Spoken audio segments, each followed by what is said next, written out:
Bangladesh Pakistan cricket নিয়ে কিছু কথা।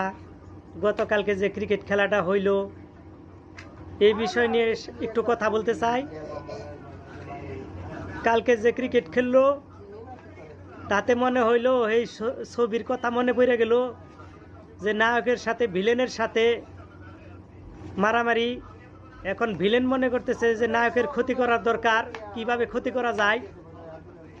তো ভিলেন একজন ভাড়াটিয়া সন্ত্রাসী আনলো, আনার পরে বলল যে নায়কের বাবারে মেরে ফেলাবি।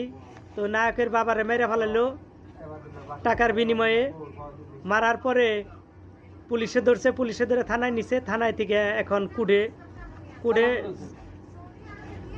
বিচারের সময় বলতেছে যে তুমি নায়কের বাবারে কি কারণে খুন করলা। বলতেছে যে আমি টাকার বিনিময়ে কাজ করে দিছি, আমি টাকা পাইছি, খুন করছি। তো বাংলাদেশ ক্রিকেট যারা খেলায় তারা টাকার জন্য ক্রিকেট খেললো, টাকা পাইছে, ক্রিকেট খেলে দিল। এতে পারক মনে হয় না পারক এটা ওই ক্রিকেটারদের দেখার বিষয় না, ওটা তাদের আসে যায় না।